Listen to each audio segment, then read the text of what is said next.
So hello guys, welcome channel beast watcher. Final आपका स्वागत करते हैं हमारी नई वीडियो में, जहां पे हम लोग बात करने जा रहे हैं विंड ब्रेकर के सीजन 2 के एपिसोड 3 के बारे में। तो जिसने भी इससे पहले वाली वीडियोस हमारी नहीं देखी है, एपिसोड 1 और 2 जाकर चैनल पे चेकआउट कर सकता है। साथ ही में हमारे चैनल पे देख सकता है One Piece, Fire Force, My Hero Vigilante अभी हम कवर कर रहे हैं। जाके आप ये सब भी हमारे चैनल पे देख सकते हैं, या फिर आपको कोई और मन हो, आप किसी एनिमे को हमारे चैनल पे कवर कराना चाहते हैं तो कमेंट करके जरूर बताना। वीडियो को लाइक करके चैनल को सब्सक्राइब जरूर करना, क्योंकि उससे हमें मोटिवेशन मिलता है। बढ़ते एपिसोड की तरफ। तो एपिसोड की शुरुआत वहीं से होती है जहाँ पे एपिसोड 2 एंड हुआ था, जहाँ पे हमारा नारुतो रो रहा होता है, अपनी बातों को बता रहा होता है। वो बताता है कैसे वो किल गैंग मेंबर्स के बीच में फंसा। वो बताता है कि ग्रेजुएशन के बाद वो जा रहा होता है एक जगह पे, जहाँ पे उसे एक बंदा पिटता हुआ दिखता है, जैसे 4 लोग मिलकर पीट रहे होते हैं। बच्चा ही होता है जिसका सामान लेके उसे पीट रहे होते हैं। जहाँ पे पहले तो वो इग्नोर करने की कोशिश करता है नारुतो, लेकिन बाद में उसे एंजाई की बातें याद आती है तो वो उन्हें बचाने के लिए कूद जाता है। लेकिन हाँ, वो 4 लोग थे, अपना नारुतो अकेला, तो पिटना चालू कर देता है। जिसके बाद वहाँ पे आता है किल गैंग का लीडर, जो की होता है नटोरी। वो आते ही उन लोगों को मार के गिरा देता है और बात करता है अच्छी बातों के बारे में। इसकी शक्ल देख लो भाई, ये बंदा एक नंबर का दोगला है। ये अपने नारुतो को फंसाता है, बोलता है कि तुम जैसे लोगों की हमारी टीम में जरूरत है, हमारी टीम में जुड़ जाओ। और अगले दिन नारुतो अपना पहुंच भी जाता है, जहाँ पे वो देखता है बहुत सारे लोग इसी तरह और आए होते हैं। और हमारा जो नटोरी होता है वो उन सबका लीडर बना हुआ होता है, जहाँ पे उसके जो सब मेंबर्स होते हैं वो बाकी लोगों से कुछ तो मांग रहे होते हैं और उनको पीट रहे होते हैं। किल गैंग का जो यहाँ पे सब लीडर कागा होता है, वो इस बंदे को मार रहा होता है, क्योंकि वो गैंग को छोड़ के जाना चाह रहा होता है। जहाँ पे अपना नारुतो पूछता है, अरे देख रहे हो वो मार रहा है। तब से अपना नटोरी जो उसे एक लात मारता है या फिर इसके हाथ मारता है और बोलता है कि हाँ, हमारी टीम से कोई भी छोड़ नहीं सकता, हम डर का ही तो राज करते हैं यहाँ पर। जिसकी वजह से हमारा नारुतो वहाँ पे फंस जाता है। जिसके बाद हमें दिखाया जाता है कैसे किल गैंग जो है अपने लोगों से बहुत सारे पैसे मंगाया करती है कि ये जाके ये पैसे लेके आओ, ये पैसे लेके आओ, और नहीं पैसे लाने पर उन्हें बहुत ज्यादा मारती है। जिसकी वजह से उन लोगों को चोर बनना पड़ता है, जिसमें से हमारा नारुतो एक होता है जो कि इस तरह से चोरियां कर रहा होता है, लोगों को परेशान कर रहा होता है। क्यों? क्योंकि उसे जो है पैसे खिलाने होते हैं नटोरी को। और हमारे फ्यूरिन वाले ये सारी बातें सुन रहे होते हैं, जहाँ पे अंजाई बहुत ज्यादा इमोशनल होता है इन सब बातों को लेके, क्योंकि वो नारुतो की मदद नहीं कर पाया होता है। जहाँ पे अंजाई कहता है अगर मैं थोड़ा ज्यादा पावरफुल होता तो मैं तुम्हें वहां से खींच के लेके आ जाता, इसलिए मुझे माफ कर देना नारुतो। नारुतो कहता है नहीं, मैं उनसे इतना ज्यादा डर चुका होता कि तुम मुझे वहां से बचाने की कोशिश भी करते तब भी वापस नहीं आता, तो इसलिए मुझे माफ कर दो। जहाँ पे इनके बचपन के ही फ्लैशबैक हमें दिखाए जाते हैं, जो कि ये रिप्रेजेंट कर रहे होते हैं कि अंजाई बहुत पहले से ही नारुतो की केयर कर रहा होता है। इसी वजह से अपना नारुतो भी अंजाई जैसा बनना चाहता होता है। जहाँ पे फाइनली दोनों इमोशनल होकर खुद को गले लगाते हैं, जो कि बहुत ज्यादा हार्ट वार्मिंग होता है। जिसके बाद फाइनली आता है इंट्रो। इंट्रो के बाद हमें दिखाया जाता है कि ये लोग फाइनली घर की तरफ जा रहे होते हैं, जहाँ पे अपना नीरे जो है टाइगा के ऊपर होता है और टाइगा उसे लेके जा रहा होता है। जहाँ पे नीरे की आंख खुलती है, वो पूछता है अरे हम कहाँ हैं, क्या हम जीत गए, क्या सब ठीक है? जिसके बाद सबको बताया जाता है कि हाँ, हम लोग ठीक है और अब हम लोग घर जा रहे हैं, क्योंकि हाँ, हमने बचा लिया है नारुतो को। जिसके बाद हमें इसी बात के बीच में ये भी पता चलता है कि नीरे ने ही अपर क्लास जो यहाँ पे सेकंड ईयर के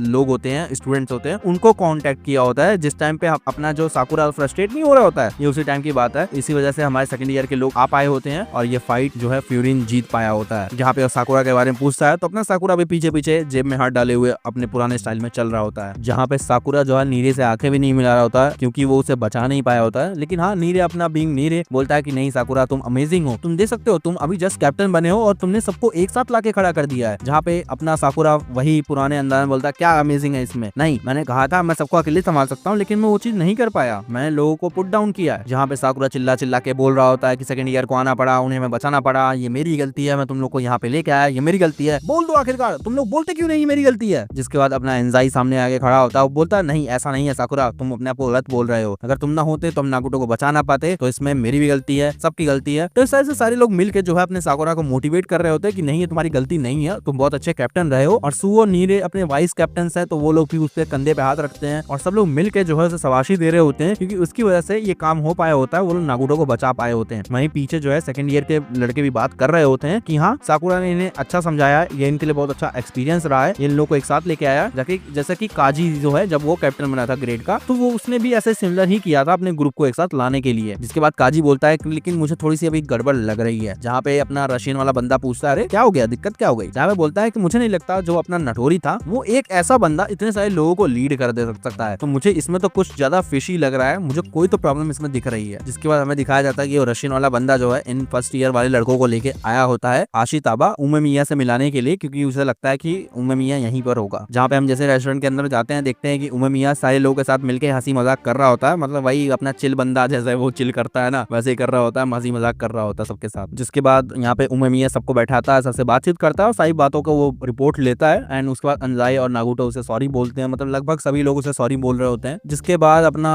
उमेमिया वही पुराने शल में कहता है अरे ठीक है, कोई बात नहीं यार, यार। तब से वो रेस्टोरेंट का ओनर आता है, वो सबको खाना के लिए बांटता है, ऊपर से उमेमिया कहता भी है कि भाई तू सबको आने भी दे रहा है, ऊपर से खाना भी खिला रहा है। अरे कोई बात नहीं यार, खाओ खाओ मौज करो। जिसके बाद नागुटो बोलता है कि क्या बस खत्म, इतनी ही बात थी? वो कहता है हाँ इतनी ही बात थी, क्या दिक्कत है? जहाँ पे अंजाई जो है सॉरी बोलता है उमेमिया से कि उसकी पर्सनल अफेयर की वजह से फ्यूरिन को इसके अंदर आना पड़ा और फ्यूरिन को इंटरफेयर करना पड़ा। जहाँ पे उमेमिया बोलता है कि नहीं ऐसी कोई बात नहीं है, तुमने अभी तो बताया कि नागुटो तुम्हारा दोस्त है, तो नागुटो को बचाने के लिए तुमने अगर फ्यूरिन की मदद ली तो इसमें कोई दिक्कत बात नहीं है, क्योंकि फ्यूरिन तो यही करता है, अपने दोस्तों की अपने लोगों की मदद। और जहाँ पे उमेमिया आगे बताता है कि तुम्हें ऐसा लग रहा हो कि तुमने अपर क्लास को परेशान किया, तो ऐसी बात नहीं है। अपर क्लास का काम ही है कि अपने जूनियर्स का ध्यान रखे, तो उन्होंने बस अपना काम ही किया है। जहाँ पे आखिरी बार अंजाई और नागुटो फिर से सॉरी बोलते हैं उमेमिया से। उमेमिया कुछ नहीं कहता है भाई, कहता है तू खाना खा यार, और खाना खा के नागुटो अपना रोने लग जाता है। जहाँ पे उमेमिया बोलता है कि तुम्हें जरूरत नहीं है अब दब के रहने की, तुम दिल से जिसके साथ रहना चाहते हो उसके साथ रहो, जो खाना चाहते हो वो खाओ और ऐसे ही मौज करते रहो। जहाँ पे उमेमिया आगे कहता है कि तुमने जो कर दिया उसके बारे में अब सोचने की जरूरत नहीं है, लेकिन हाँ इतना याद रखना कि तुम्हारे साथ चलने वाले लोग हैं, तो हाँ एट द एंड तुम्हें ऐसा नहीं भूलना है कि तुम्हारे दोस्त तुम्हारे साथ अभी भी खड़े हैं। जिसके बाद वो सबको खाने के लिए कहता है, सब लोग खाना चालू कर देते हैं, लेकिन हाँ अपना साकुरा बीइंग साकुरा वैसा ही मुंह फुला के बैठा हुआ होता है। जहाँ पे उमेमिया पूछता है अरे साकुरा क्या हुआ, तुम्हारे फेस को ऐसे क्यों बना के बैठे हो? जहाँ पे नीदे बगल से बताता है कि अरे जो अपना साकुरा है ना, वो इस सबके पीछे खुद को रिस्पॉन्सिबल मान रहा है और इस वजह से खुद ही परेशान हो रहा है। जहाँ पे साकुरा कहता है हाँ ये सब मेरी गलती है जिसकी वजह से ये सारे लोग इतने परेशान हुए हैं। जहाँ पे उमेमिया कहता है कि साकुरा तुम्हें ऐसा लगता है कि तुम्हारा जब दोस्त पिटने लगे तुम्हें देख के रुक गए, तो उमेमिया बताता है कि ऐसा इसलिए हुआ क्योंकि तुम उन्हें पसंद करते हो, तो अपने दोस्तों को दोस्त मानते हो। जिसके बाद साकुरा बिंग साकुरा फिर से स्टड बनने की कोशिश कर रहा था, लेकिन उसका पैर टेबल से भिड़ जाता है और वो सब लोग मिलके हंसने लग जाते हैं। जिसके बाद सब लोग खाना पीना खाते हैं और वहां से जाने लगते हैं और उमेमिया उन लोग को बाय बोलता है। जहाँ पे उमेमिया हिरागी से पूछता है कि तुम्हें क्या लगता है साकुरा जो अब तक कह रहा था? जहाँ पे हिरागी कहता है तुम्हारे जैसा ही तो कह रहा था। जिसके बाद लोग कहते हैं कि हाँ साकुरा धीरे धीरे समय के साथ और ज्यादा स्ट्रॉन्ग बनता जा रहा है। जिसके बाद वो रेस्टोरेंट का ओनर फिर से उमेमिया को बुला लेता है और उमेमिया अपना खाने के लिए फिर से भाग के चला जाता है। कितना बड़ा भुक्कड़ है यार ये। जिसके बाद अपना जो साकुरा होता है नागुटो और अंजाई को लेके एक वही पार्क में पहुंच जाता है, जहाँ पे सूचिया आती है उन दोनों की दोस्त, जो कि आते ही रोने लग जाती है और नागुटो को कहती है वेलकम बैक। जिसके बाद वो तीनों मिलकर रोने लग जाते हैं, जिसको देख के अपना साकुरा जाने लग। जहाँ पे सूचिया साकुरा को बुलाती है और उसका नाम पूछती है एंड उसके बाद उसे थैंक यू बोलती है और साकुरा